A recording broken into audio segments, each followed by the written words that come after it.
ये कहानी है प्रियंका की, जो दिल्ली में अकेली रहती थी।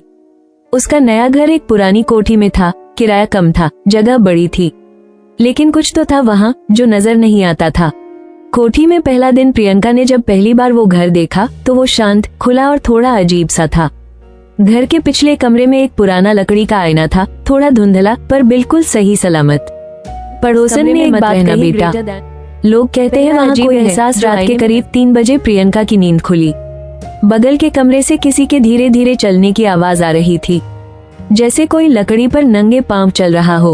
वो उठी, देखा, कोई नहीं था, लेकिन आईने में उसने खुद को नहीं देखा, बल्कि एक दूसरी लड़की दिखी। लंबे बाल, लाल आंखें, चेहरा धुंधला। वो पीछे मुड़ी, वहाँ कोई नहीं था। फिर आईने में सामने आती है। प्रियंका ने खुद उस आईने की ओर ध्यान देना शुरू किया। हर रात 3 बजे वही आवाजें, वही परछाई। एक रात उसने कैमरा सेट कर दिया आईने के सामने। सुबह रिकॉर्डिंग देखी, उसमें प्रियंका सो रही थी और एक औरत आईने के सामने खड़ी थी, लेकिन असली कमरे में कोई नहीं था। औरत ने कैमरे की तरफ देखा और कहा, ये मेरा घर है, तू जा, वरना तू भी नहीं बचेगी। उसने तुरंत घर छोड़ने का फैसला किया, पर जैसे ही वो दरवाजे की ओर बढ़ी, दरवाजा अपने आप बंद हो गया।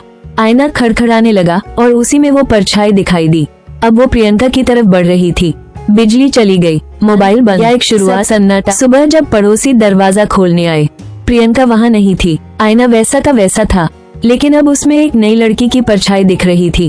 कहते हैं, अब जो भी उस कमरे में जाता है वो खुद को आईने में नहीं देखता। अंत या एक शुरुआत प्रियंका को। सुबह जब पड़ोसी दरवाजा खोलने आए, प्रियंका वहाँ नहीं थी। आईना वैसा का वैसा था, लेकिन अब उसमें एक नई लड़की की परछाई दिख रही थी। कहते हैं, अब जो भी उस कमरे में जाता है वो खुद को आईने में नहीं देखता, बल्कि प्रियंका को।